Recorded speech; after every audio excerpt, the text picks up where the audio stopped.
हो, आजपासून आपण म्हणजे दिनांक 24/7/26 पासून आपण हेल्मेट सक्ती केलेली आहे शहर विभागात सुद्धा।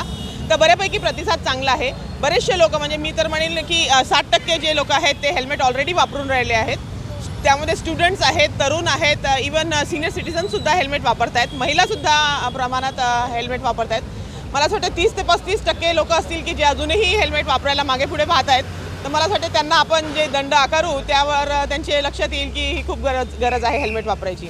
आवृत्ती पण करतोय की not only for police purpose, पण तुमच्या सुरक्षिततेसाठी, तुमच्या परिवाराच्या सुरक्षिततेसाठी आपण टू व्हीलर धारकांनी हेल्मेट घालणं कंपल्सरी आहे, हे आपण त्यांना तोंडी पण सांगतोय आणि त्यांच्याकडून आपण ही अंमलबजावणी करून घेणार आहे। मला सर्वांना हेच सांगायचं आहे की हेल्मेट हे आपल्या सुरक्षिततेसाठी आहे। आपण सुरक्षित राहावे, आपलं एखादा ॲक्सिडेंट झाला, एखादा आपण पडलो त्यामध्ये तर आपल्या मेंदूला इजा होऊ नये, आपल्या डोक्याला इजा होऊ नये आणि त्याच्यातून आपण मोठ्या इंजुरीपासून वाचलो पाहिजे, यासाठी आपण हेल्मेट वापरा। फक्त पोलिसांना दाखवायसाठी किंवा दंडापासून वाचण्यासाठी आपण हेल्मेट वापरू नये असं मला वाटते। म्हणजे तो उद्देश ठेवून हेल्मेट वापरताय असं होऊ नये। आपली सुरक्षितता आपल्या हेल्मेटमध्ये आहे हे आपण जाणीव ठेवून हेल्मेट वापरलं पाहिजे।